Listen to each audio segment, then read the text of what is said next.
Welcome everyone to our discussion on teaching family vocabulary in English, where we dive into like one of the core lessons for beginners.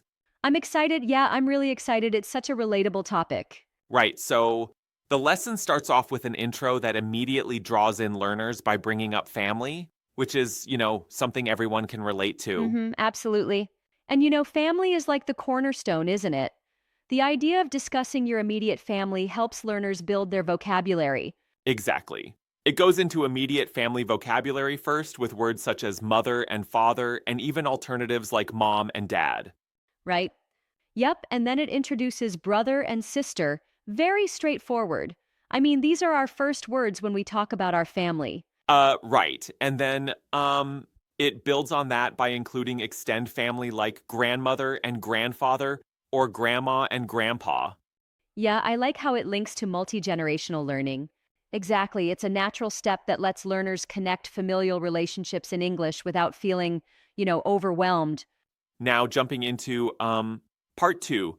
The lesson covers using the verb to have. It demonstrates simple sentence structures like I have a brother. That's essential for learners. Right, because forming those basic sentences builds confidence early on. I mean, repeating, I have a mother, I have a sister, it really solidifies that structure. And then it even shows how to, form questions. Do you have a brother? This question format, along with short answers like yes, I do or no, I don't, it's super clear and Yep, practical. that question answer format is really, really useful. For beginners, it transforms an abstract idea into something easy to practice. Then into part 3, they extend this into describing your family in longer sentences, like saying, I have one brother and one sister. Yeah, that's when things really start to flow. And it's interesting how they show you can also mention names and ages. It personalizes the process. My sister's name is Anna, for example. Exactly. It's like giving each vocabulary word some life. Um, so you not only learn a word, but become aware of how to connect details to form meaningful sentences. Right, that makes it feel less like a drill and more like a real conversation. And don't you think that's key, sort of making the learning interactive and fun? I mean, who wouldn't want to talk about their family? Actually, yeah, it gives learners an immediate context to practice, something so personal yet so educational. Yeah, exactly. Now, I was thinking about the practice conversation part. There's that nice back and forth where one person asks, do you have a big family? And then responds accordingly. It's a simple dialogue that's, really effective. Right, and that part really encourages participation. It's like they're saying, hey, now it's your turn. Talk about your family. It's very interactive. And super encouraging. Absolutely. I love how it invites the listener to actually engage with the material. It creates a dynamic classroom feel, even if you're practicing alone at home. Yes, and then they wrap up with a call to action, asking learners to comment with sentences like, I have number of family member. This kind of practice can really solidify the learning in, say, a practical context. Right. It bridges the gap between theory and practice. I do want to respectfully challenge one little aspect, though. I wonder if this structure might be a tad too scripted at times. Shouldn't there be a bit more room for spontaneity? That's a fair point. I mean, the scripted part is excellent for absolute beginners, but maybe as students progress, they could benefit from more conversational variations. Yes, that's what I was thinking too.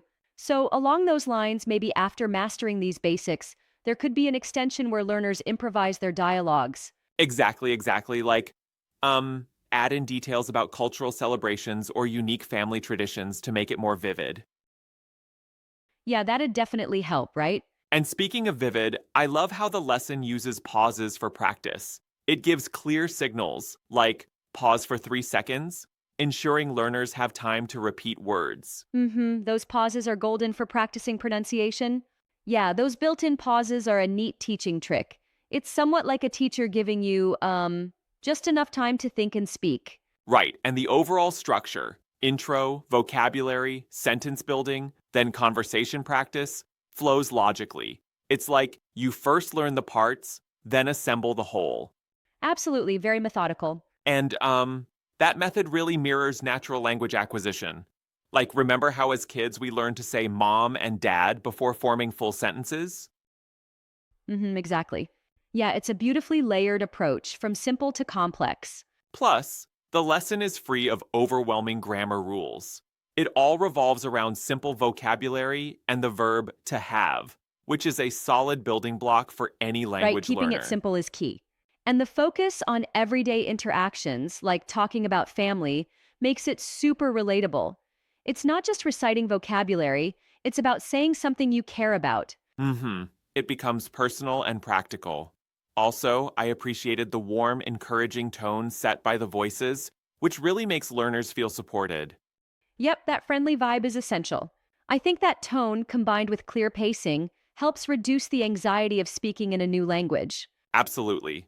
And it's like a reminder that language learning is a journey, not a race. Step by step, you build confidence and skills over time. Right, no shortcuts to mastery. One, um, interesting nuance is how they uh, allow learners to personalize the conversation by adding details like names and ages. It's a subtle yet effective way to promote creative thinking in language use. Yeah, it really invites you to create your own stories. It encourages like a natural exchange rather than rote memorization. That's a great way to internalize the language. I also think the segment on practicing conversation makes the lesson much more engaging.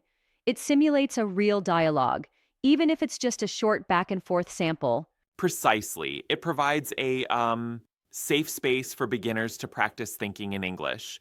And that practice conversation is like an invitation to step into the Yeah, language. very inviting indeed. And then the conclusion rolls everything up nicely with a homework task.